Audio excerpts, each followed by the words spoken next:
1 Raja-Raja pasal 17. Elia di tepi sungai Kerit. Lalu berkatalah Elia orang Tisbe dari Tisbe Gilead kepada Ahab, "Demi Tuhan yang hidup Allah Israel yang kulayani, sesungguhnya tidak akan ada embun atau hujan pada tahun-tahun ini, kecuali kalau kukatakan."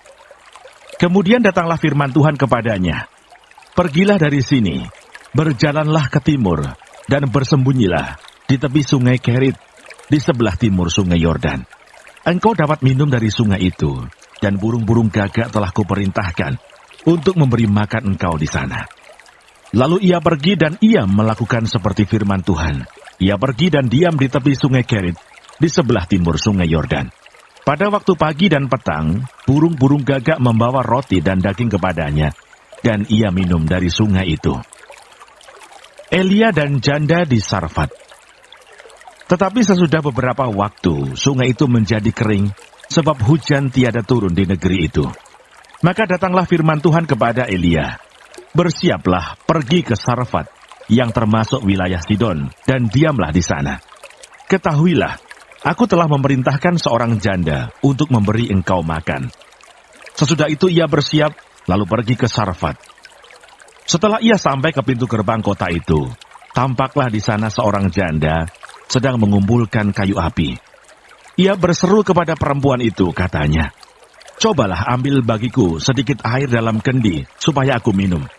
Ketika perempuan itu pergi mengambilnya, ia berseru lagi, "Cobalah ambil juga bagiku sepotong roti." Perempuan itu menjawab, "Demi Tuhan Allahmu yang hidup, sesungguhnya tidak ada roti padaku sedikit pun, kecuali segenggam tepung dalam tempayan, dan sedikit minyak dalam buli-buli. Dan sekarang aku sedang mengumpulkan 2-3 potong kayu api.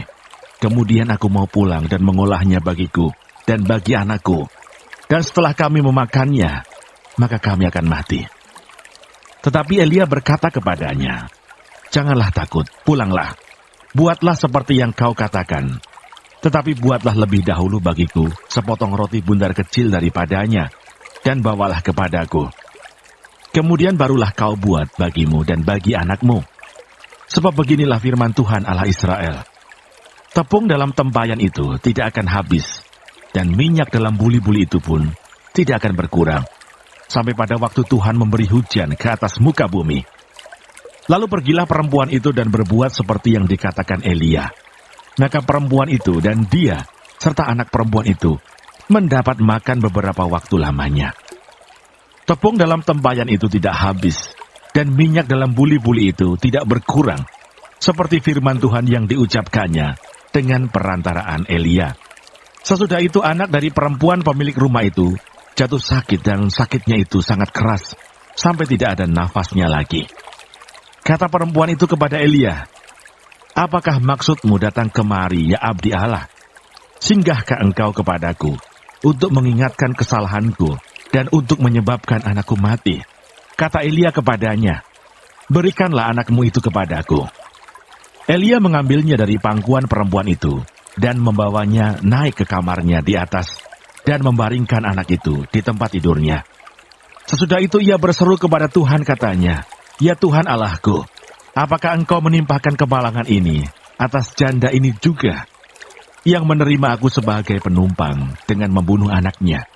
Lalu ia mengunjurkan badannya di atas anak itu 3 kali, dan berseru kepada Tuhan, katanya, "Ya Tuhan Allahku, pulangkanlah kiranya nyawa anak ini ke dalam tubuhnya." Tuhan mendengarkan permintaan Elia itu, dan nyawa anak itu pulang ke dalam tubuhnya, sehingga ia hidup kembali. Elia mengambil anak itu, ia membawanya turun dari kamar atas ke dalam rumah, dan memberikannya kepada ibunya. Kata Elia, "Ini anakmu, ia sudah hidup." Kemudian kata perempuan itu kepada Elia, "Sekarang aku tahu bahwa engkau abdi Allah dan firman Tuhan yang kau ucapkan itu adalah benar."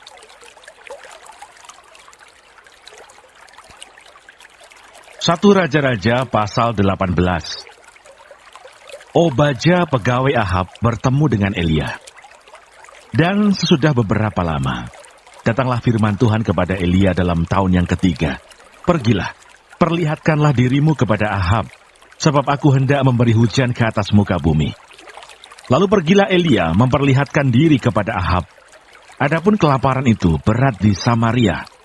Sebab itu Ahab telah memanggil Obadya yang menjadi kepala istana.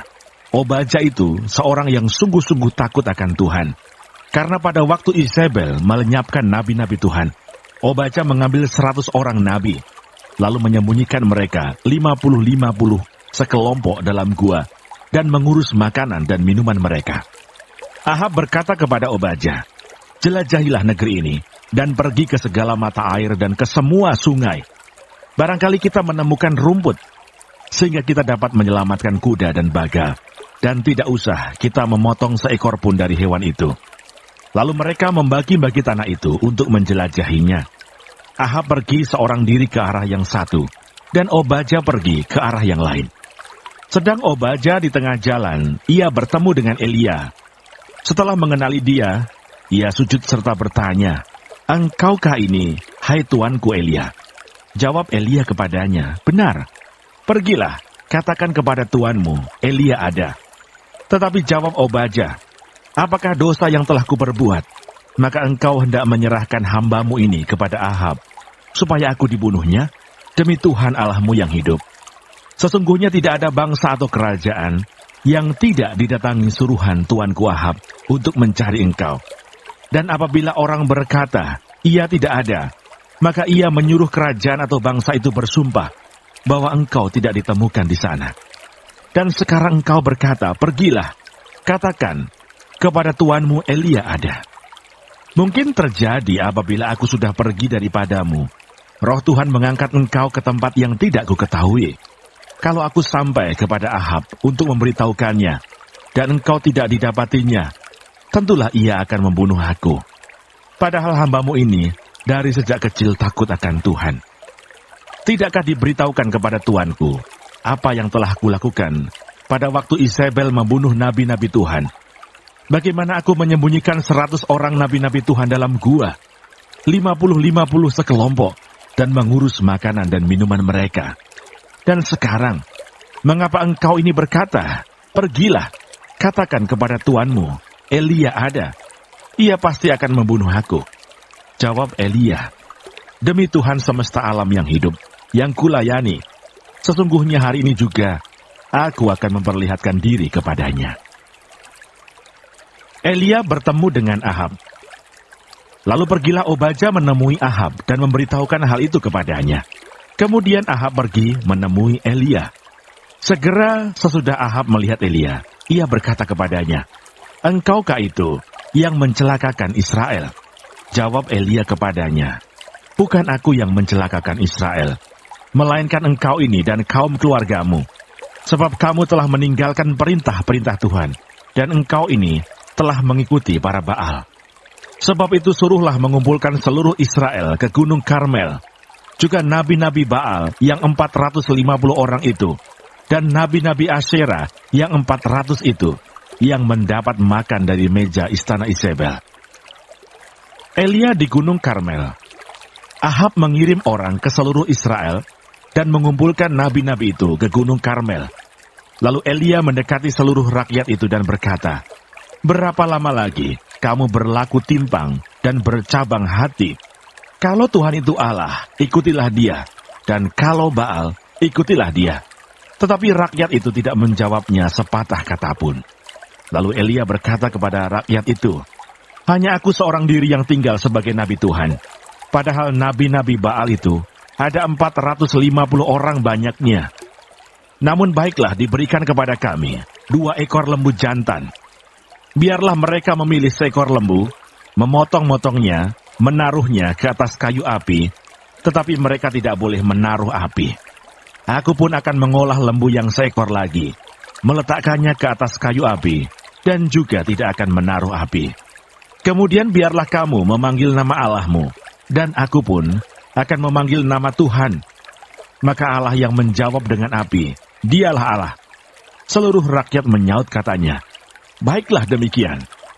Kemudian Elia berkata kepada nabi-nabi Baal itu, "Pilihlah seekor lembu dan olahlah itu dahulu, karena kamu ini banyak. Sesudah itu panggillah nama Allahmu, tetapi kamu tidak boleh menaruh api. Mereka mengambil lembu yang diberikan kepada mereka, mengolahnya dan memanggil nama Baal dari pagi sampai tengah hari, katanya, "Ya Baal, jawablah kami." Tetapi tidak ada suara, tidak ada yang menjawab. Sementara itu mereka berjingkat-jingkat di sekeliling mezbah yang dibuat mereka itu.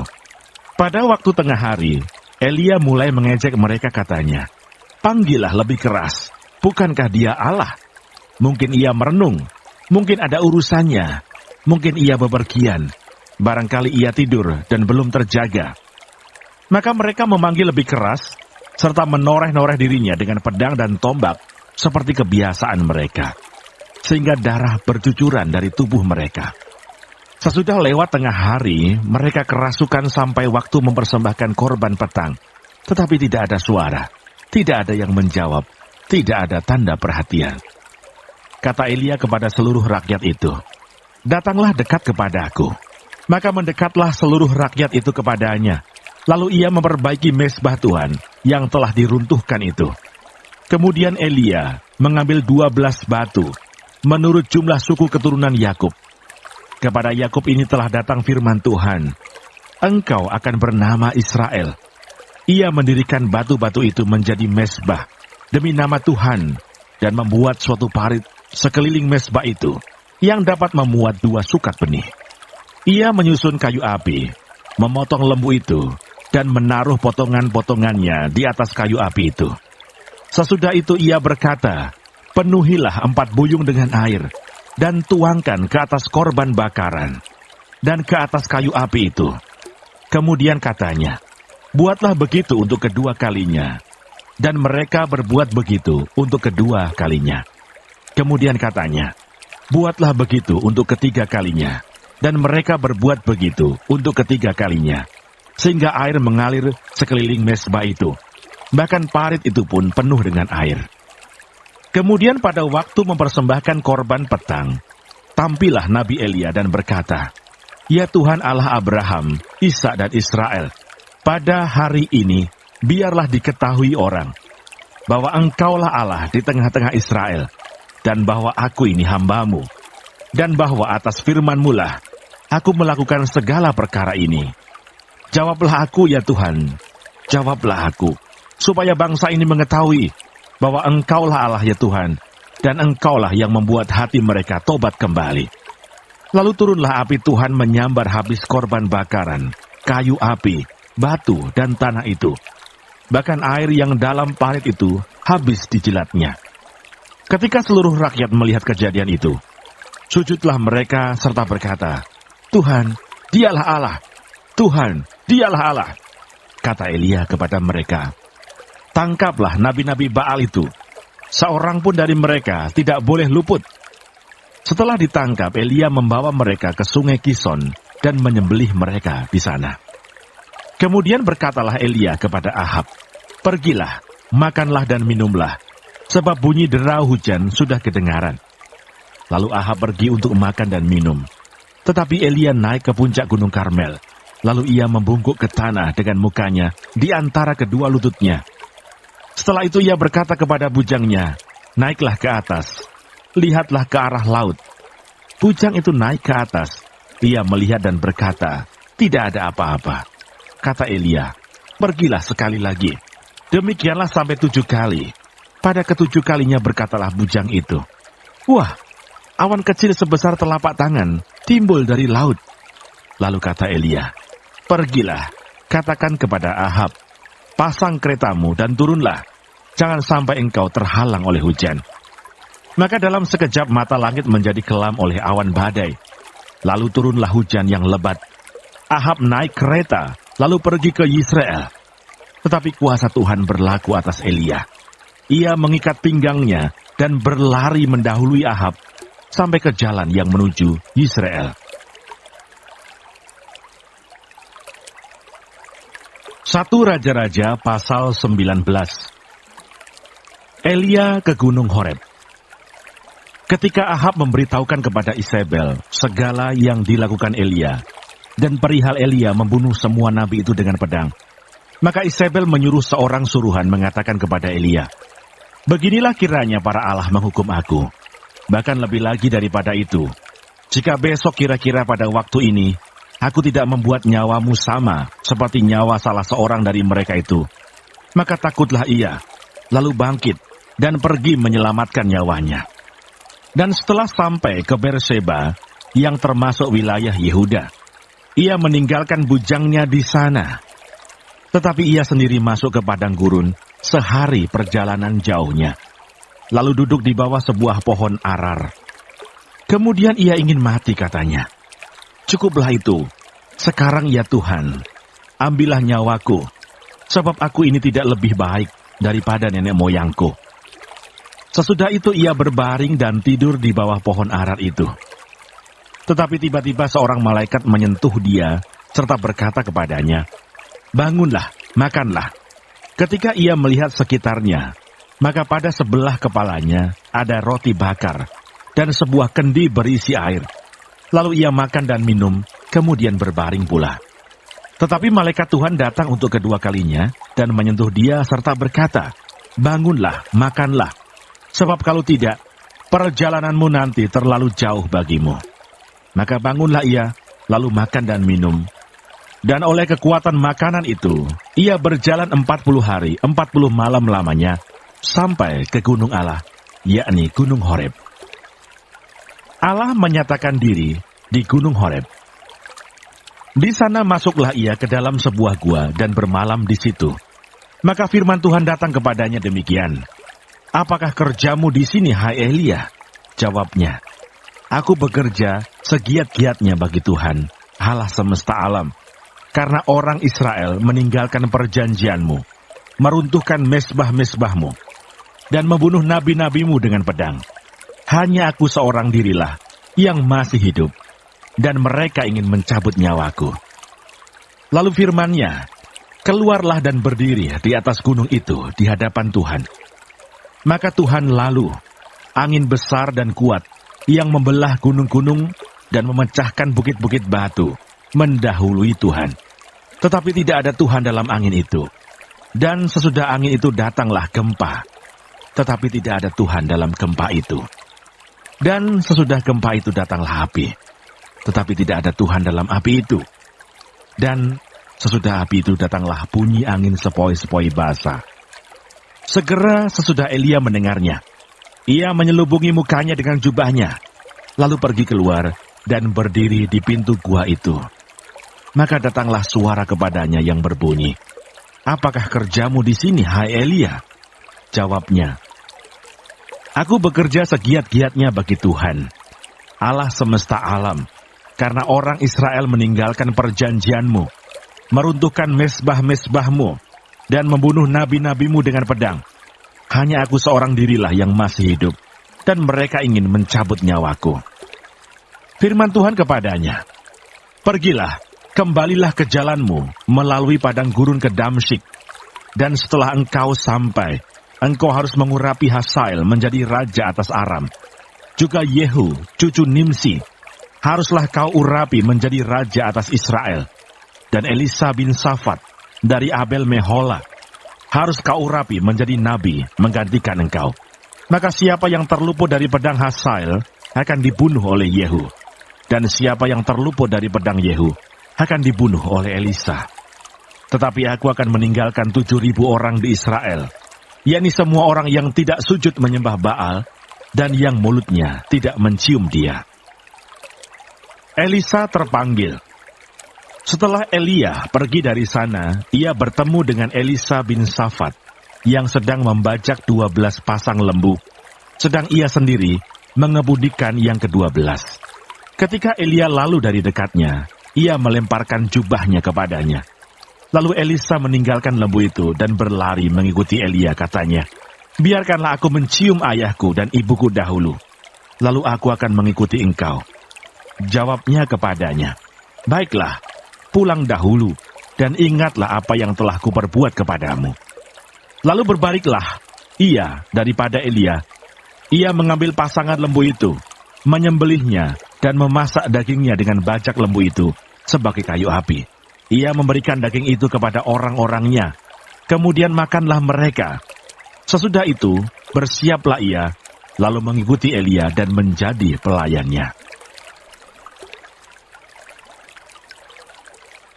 1 Raja-Raja pasal 20. Samaria tertolong dari kepungan. Ben-Hadad Raja Aram mengumpulkan seluruh tentaranya. 32 orang raja bersama-sama dia, beserta kuda dan kereta. Lalu ia maju, ia mengepung Samaria dan memeranginya. Kemudian ia mengirim utusan ke kota itu, kepada Ahab, Raja Israel dengan pesan, "Beginilah pesan Ben-Hadad, emasmu dan perakmu adalah milikku, dan juga istri-istri dan anak-anakmu yang cantik-cantik adalah milikku." Raja Israel menjawab katanya, "Seperti bicaramu itulah, ya tuanku raja. Aku ini dengan segala yang ada padaku adalah milikmu."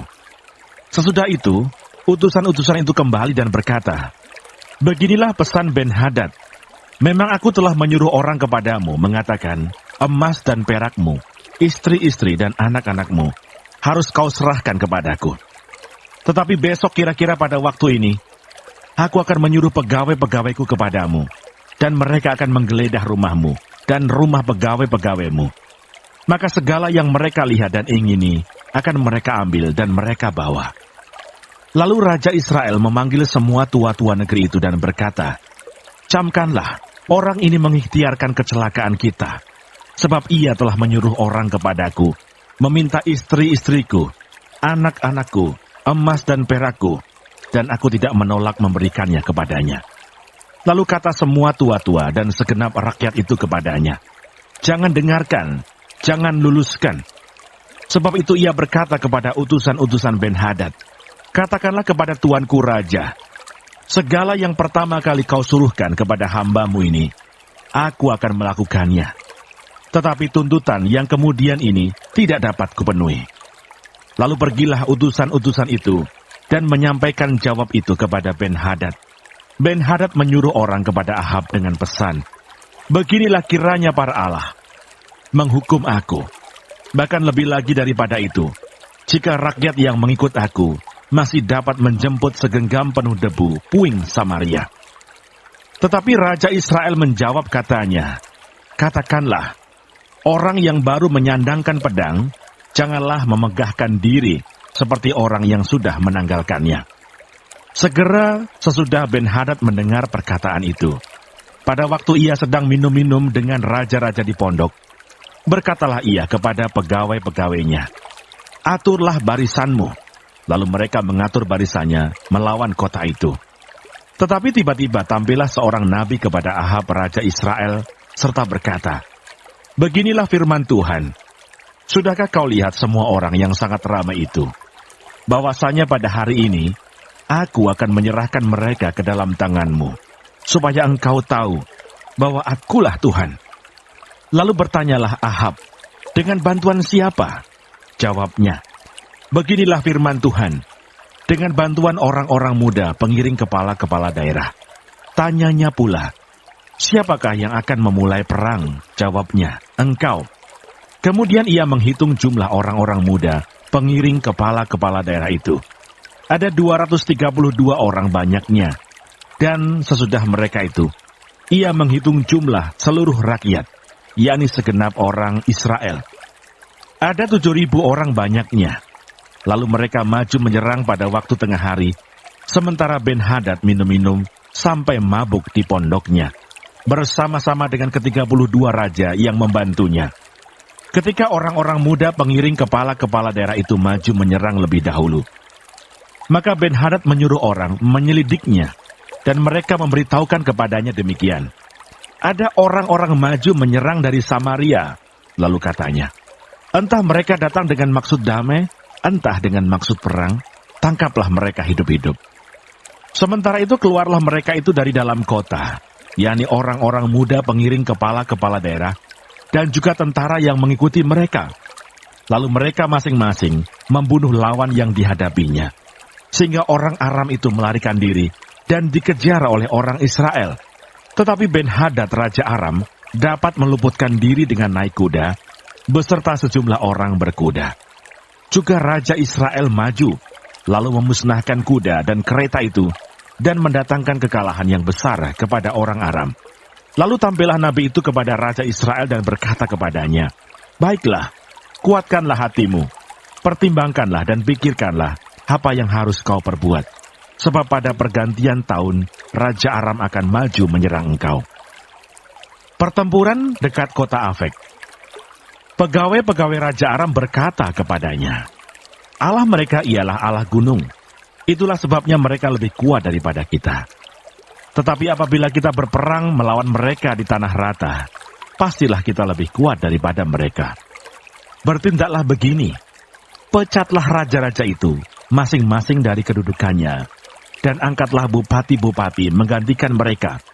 Lalu kerahkanlah tentara sebanyak tentara yang telah gugur dari pihakmu itu.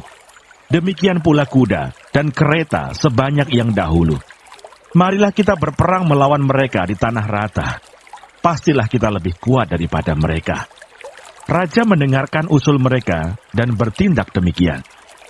Dalam tahun yang berikutnya, Ben-Hadad memeriksa barisan orang Aram. Lalu ia maju ke Afek untuk berperang melawan orang Israel. Orang Israel pun memeriksa barisannya. Dan setelah dibekali, mereka berangkat menghadapi orang Aram. Orang Israel berkemah di hadapan mereka seperti dua kawanan kambing, sedang orang Aram telah datang membanjiri negeri itu. Maka tampillah abdi Allah dan berkata kepada Raja Israel, "Beginilah firman Tuhan, oleh karena orang Aram itu telah berkata, Tuhan ialah Allah gunung dan bukan Allah dataran, maka aku akan menyerahkan seluruh tentara yang besar itu ke dalam tanganmu, supaya kamu tahu bahwa akulah Tuhan." 7 hari lamanya mereka berkemah berhadap-hadapan.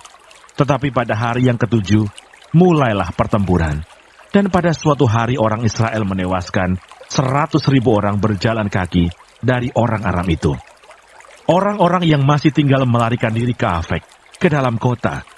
Tetapi temboknya roboh menimpa ke 27.000 orang yang masih tinggal itu. Sementara itu Ben-Hadad melarikan diri dan masuk ke kota, dan bersembunyi dari satu kamar ke kamar yang lain.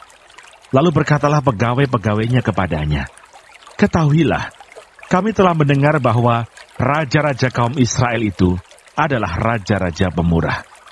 Marilah kita menaruh kain kabung pada pinggang kita dan tali pada kepala kita. Dan dengan demikian keluar menghadap Raja Israel. Barangkali ia akan menyelamatkan nyawamu." Lalu mereka melilitkan kain kabung pada pinggang mereka dan tali pada kepala mereka.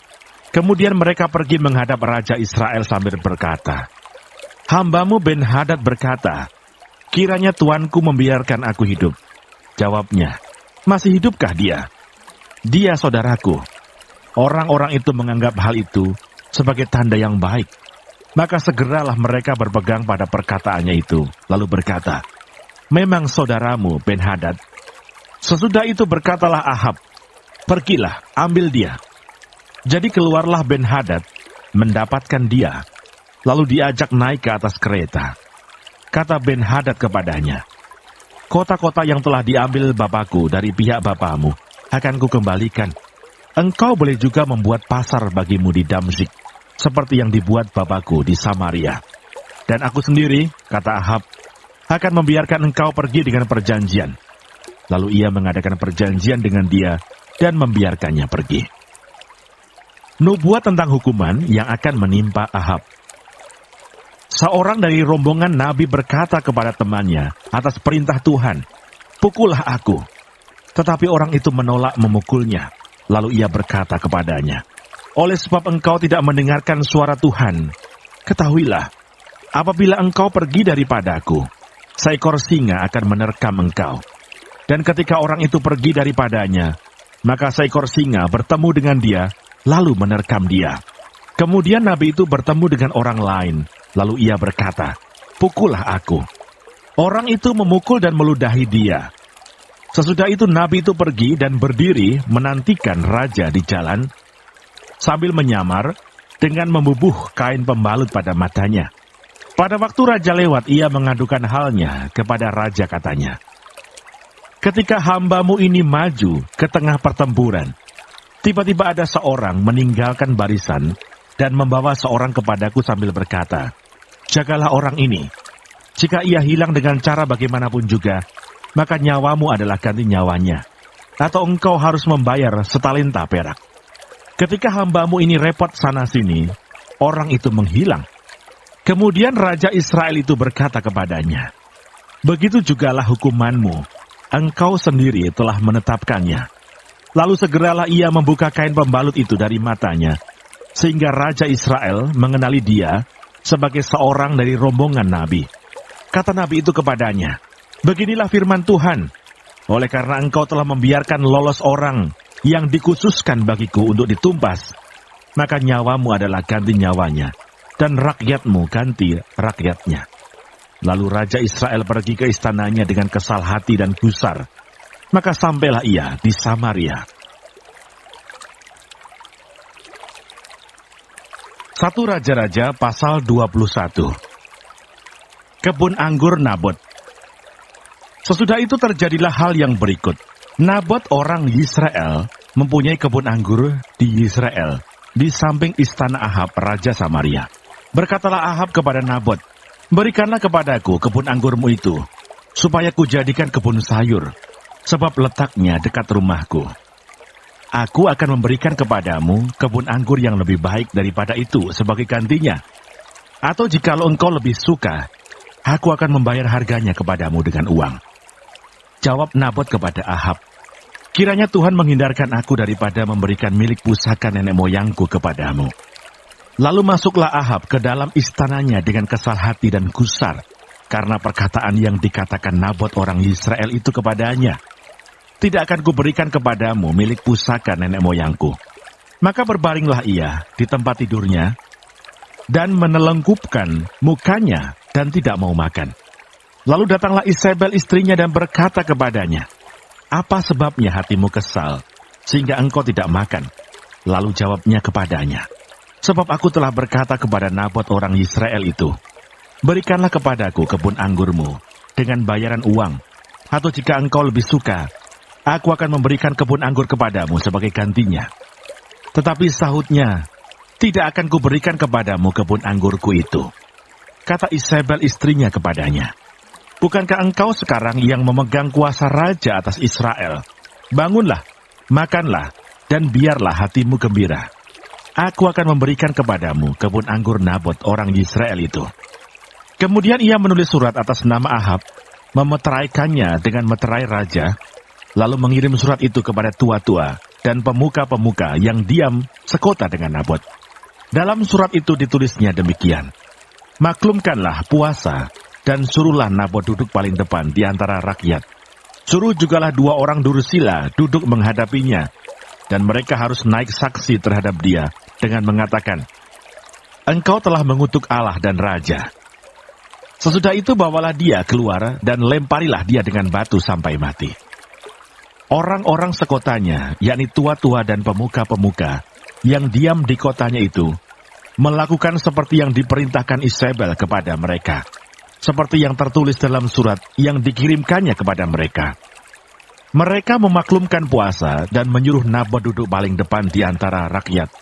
Kemudian datanglah 2 orang, yakni orang-orang dursila itu, lalu duduk menghadapi Nabot. Orang-orang dursila itu naik saksi terhadap Nabot di depan rakyat, katanya, Nabot telah mengutuk Allah dan raja. Sesudah itu mereka membawa dia keluar kota, lalu melempari dia dengan batu sampai mati. Setelah itu mereka menyuruh orang kepada Isabel mengatakan, Nabot sudah dilempari sampai mati. Segera sesudah Isabel mendengar bahwa Nabot sudah dilempari sampai mati, berkatalah Isabel kepada Ahab, bangunlah, ambillah kebun anggur Nabot, orang Israel itu, menjadi milikmu. Karena Nabot yang menolak memberikannya kepadamu dengan bayaran uang, sudah tidak hidup lagi. Ia sudah mati. Segera sesudah Ahab mendengar bahwa Nabot sudah mati, ia bangun dan pergi ke kebun anggur Nabot orang Israel itu, untuk mengambil kebun itu menjadi miliknya. Tetapi datanglah firman Tuhan kepada Elia orang Tisbe itu bunyinya, bangunlah, pergilah menemui Ahab, raja Israel yang di Samaria. Ia telah pergi ke kebun anggur Nabot untuk mengambil kebun itu menjadi miliknya. Katakanlah kepadanya demikian, beginilah firman Tuhan, engkau telah membunuh serta merampas juga. Katakan pula kepadanya, beginilah firman Tuhan, di tempat anjing telah menjilat darah Nabot, di situ jugalah anjing akan menjilat darahmu. Kata Ahab kepada Elia, sekarang engkau mendapat aku, hai musuhku. Jawabnya, memang sekarang aku mendapat engkau, karena engkau sudah memperbudak diri dengan melakukan apa yang jahat di mata Tuhan. Sesungguhnya, aku akan mendatangkan malapetaka kepadamu. Aku akan menyapu engkau dan melenyapkan setiap orang laki-laki dari keluarga Ahab, baik yang tinggi maupun yang rendah kedudukannya di Israel. Dan aku akan memperlakukan keluargamu, sama seperti keluarga Yerobeam bin Nebat, dan seperti keluarga Baesa bin Ahia, oleh karena engkau menimbulkan sakit hatiku, dan oleh karena engkau mengakibatkan orang Israel berbuat dosa. Juga mengenai Isabel, Tuhan telah berfirman, anjing akan memakan Isabel di tembok luar Israel. Siapa dari keluarga Ahab yang mati di kota akan dimakan anjing, dan yang mati di padang akan dimakan burung di udara. Sesungguhnya tidak pernah ada orang seperti Ahab yang memperbudak diri dengan melakukan apa yang jahat di mata Tuhan, karena ia telah dibujuk oleh Isabel istrinya. Bahkan ia telah berlaku sangat keji dengan mengikuti berhala-berhala, tepat seperti yang dilakukan oleh orang Amori yang telah dihalau Tuhan dari depan orang Israel. Segera sesudah Ahab mendengar perkataan itu, ia mengoyakkan pakaiannya, mengenakan kain kabung pada tubuhnya dan berpuasa. Bahkan ia tidur dengan memakai kain kabung dan berjalan dengan langkah lamban. Lalu datanglah firman Tuhan kepada Elia orang Tisbe itu. Sudahkah kau lihat bahwa Ahab merendahkan diri di hadapanku? Oleh karena ia telah merendahkan diri di hadapanku, maka aku tidak akan mendatangkan malapetaka dalam zamannya. Barulah dalam zaman anaknya, aku akan mendatangkan malapetaka atas keluarganya. 1 Raja-Raja pasal 22. Ahab memerangi Ramot Gilead. Nabi Tuhan berhadapan dengan nabi-nabi palsu. 3 tahun lamanya orang tinggal aman dengan tidak ada perang antara Aram dan Israel. Pada tahun yang ketiga, pergilah Yosafat Raja Yehuda kepada Raja Israel. Berkatalah Raja Israel kepada pegawai-pegawainya, tahukah kamu bahwa Ramot Gilead sebenarnya milik kita? Tetapi kita tinggal diam saja dan tidak merebutnya dari tangan Raja negeri Aram. Lalu katanya kepada Yosafat, maukah engkau pergi bersama-sama aku untuk memerangi Ramot Gilead? Jawab Yosafat kepada Raja Israel, kita sama-sama, aku dan engkau, rakyatku dan rakyatmu, kudaku dan kudamu. Tetapi Yosafat berkata kepada Raja Israel, baiklah tanyakan dahulu firman Tuhan.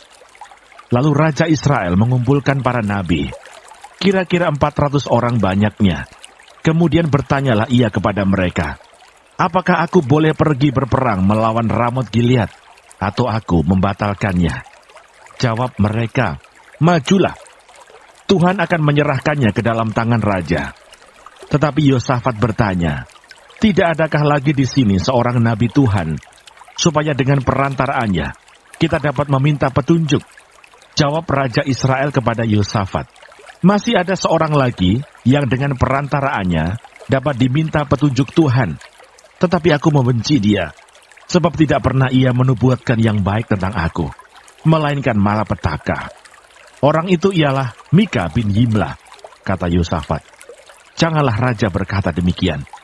Kemudian Raja Israel memanggil seorang pegawai istana, katanya, jemputlah Mika bin Yimla dengan segera. Sementara Raja Israel dan Yosafat, Raja Yehuda, duduk masing-masing di atas tahtanya dengan pakaian kebesaran di suatu tempat mengirikan di depan pintu gerbang Samaria, sedang semua nabi itu bernubuat di depan mereka. Maka Sedekia bin Kenaanah membuat tanduk-tanduk besi lalu berkata, beginilah firman Tuhan, dengan ini engkau akan menanduk Aram sampai engkau menghabiskan mereka. Juga semua nabi itu bernubuat demikian, katanya, majulah ke Ramot Gilead dan engkau akan beruntung. Tuhan akan menyerahkannya ke dalam tangan raja.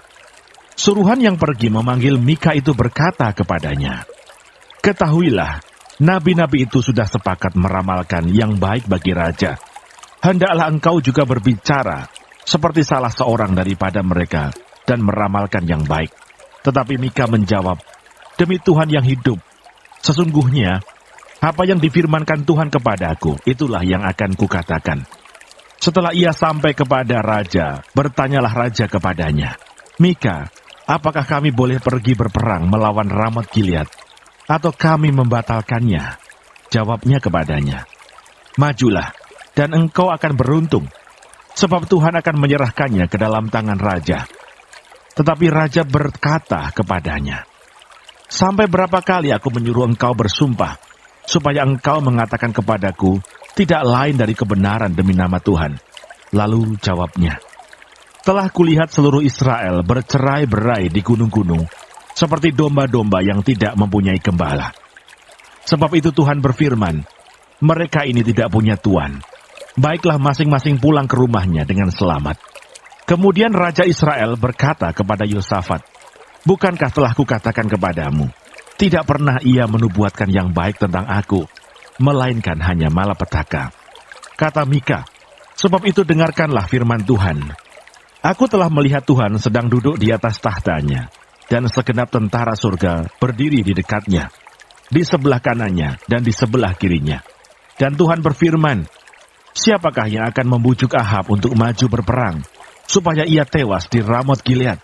Maka yang seorang berkata begini, yang lain berkata begitu. Kemudian tampillah suatu roh, lalu berdiri di hadapan Tuhan. Ia berkata, aku ini akan membujuknya. Tuhan bertanya kepadanya, dengan apa? Jawabnya, aku akan keluar dan menjadi roh dusta dalam mulut semua nabinya. Ia berfirman, biarlah engkau membujuknya, dan engkau akan berhasil pula. Keluarlah dan perbuatlah demikian. Karena itu, sesungguhnya Tuhan telah menaruh roh dusta ke dalam mulut semua nabimu ini. Sebab Tuhan telah menetapkan untuk menimpakan malapetaka kepadamu. Sesudah itu tampillah Sedekia bin Kenaana. Ditamparnyalah pipi Mika serta berkata, mana boleh roh Tuhan pindah daripadaku untuk berbicara kepadamu? Tetapi Mika menjawab, sesungguhnya engkau akan melihatnya pada hari engkau lari dari satu kamar ke kamar yang lain untuk menyembunyikan diri. Berkatalah Raja Israel, tangkaplah Mika, bawa dia kembali kepada Amon, penguasa kota, dan kepada Yoas anak raja, dan katakan, beginilah titah raja, masukkan orang ini dalam penjara, dan beri dia makan roti dan minum air, serba sedikit, sampai aku pulang dengan selamat. Tetapi jawab Mika, jika benar-benar engkau pulang dengan selamat, tentulah Tuhan tidak berfirman dengan perantaraanku. Lalu disambungnya, dengarlah, hai bangsa-bangsa sekalian.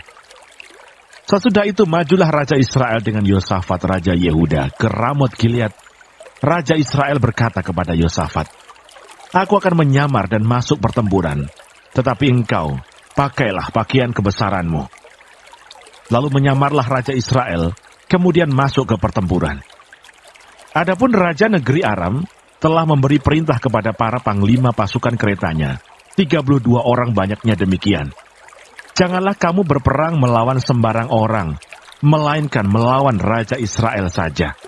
Segera sesudah para panglima pasukan kereta itu melihat Yosafat, mereka berkata, itu pasti Raja Israel. Lalu majulah mereka untuk menyerang dia. Tetapi Yosafat berteriak. Segera sesudah para panglima pasukan kereta itu melihat bahwa dia bukanlah Raja Israel, maka undurlah mereka daripadanya. Tetapi seseorang menarik panahnya dan menembak dengan sembarangan saja dan mengenai Raja Israel di antara sambungan baju sirahnya. Kemudian ia berkata kepada pengemudi keretanya, putar, bawa aku keluar dari pertempuran, sebab aku sudah luka. Tetapi pertempuran itu bertambah seru pada hari itu, dan raja tetapi topang berdiri di dalam kereta, berhadapan dengan orang Aram itu, sampai ia mati pada waktu petang. Darahnya mengalir dari lukanya ke dalam palung kereta. Kira-kira pada waktu matahari terbenam, terdengarlah teriakan di sepanjang barisan tentara itu. Masing-masing ke kotanya, masing-masing ke negerinya. Raja sudah mati. Maka pulanglah mereka ke Samaria, lalu mereka menguburkan raja di Samaria. Ketika kereta itu dicuci di tepi telaga Samaria, maka darah raja dijilat anjing, sedang perempuan-perempuan sundal mandi di tempat itu, sesuai dengan firman Tuhan yang telah diucapkannya. Selebihnya dari riwayat Ahab dan segala yang dilakukannya, serta istana gading dan segala kota yang didirikannya, bukankah semuanya itu tertulis dalam kitab sejarah raja-raja Israel? Demikianlah Ahab mendapat perhentian bersama-sama dengan nenek moyangnya. Maka Ahazia anaknya menjadi raja menggantikan dia. Yosafat Raja Yehuda. Yosafat anak Asa menjadi raja atas Yehuda dalam tahun keempat zaman Ahab Raja Israel. Yosafat berumur 35 tahun pada waktu ia menjadi raja, dan 25 tahun lamanya ia memerintah di Yerusalem. Nama ibunya ialah Asubah anak Silhi. Ia hidup mengikuti jejak Asa ayahnya. Ia tidak menyimpang daripadanya dan melakukan apa yang benar di mata Tuhan. Hanya bukit-bukit pengorbanan tidak dijauhkan. Orang masih mempersembahkan dan membakar korban di bukit-bukit itu. Dan Yosafat hidup dalam damai dengan Raja Israel. Selebihnya dari riwayat Yosafat dan kepahlawanan yang dilakukannya, dan bagaimana ia berperang, bukankah semuanya itu tertulis dalam kitab sejarah Raja-Raja Yehuda? Dan sisa pelacuran bakti yang masih tinggal dalam zaman Asa ayahnya, dihapuskannya dari negeri itu. Tidak ada raja di Edom, karena itu yang menjadi raja ialah seorang kepala daerah. Yosafat membuat kapal-kapal Tarsis untuk pergi ke Ofir mengambil emas. Tetapi kapal-kapal itu tidak jadi pergi ke sana, sebab kapal-kapal itu pecah di Esion Geber.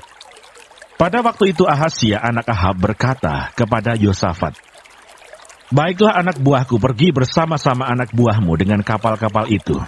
Tetapi Yosafat tidak mau. Kemudian Yosafat mendapat perhentian bersama-sama dengan nenek moyangnya. Dan ia dikuburkan di samping nenek moyangnya di kota Daud, bapa leluhurnya. Maka Yoram anaknya menjadi raja menggantikan dia. Ahazia Raja Israel. Ahazia anak Ahab menjadi raja atas Israel di Samaria dalam tahun ke-17 zaman Yosafat, Raja Yehuda, dan ia memerintah atas Israel 2 tahun lamanya. Ia melakukan apa yang jahat di mata Tuhan, dan hidup menurut kelakuan ayahnya dan ibunya, dan Yerobiam bin Nebat, yang telah mengakibatkan orang Israel berdosa. Ia beribadah kepada Baal dan sujud menyembah kepadanya. Dan dengan demikian, ia menimbulkan sakit hati Tuhan, Allah Israel, tepat seperti yang dilakukan ayahnya.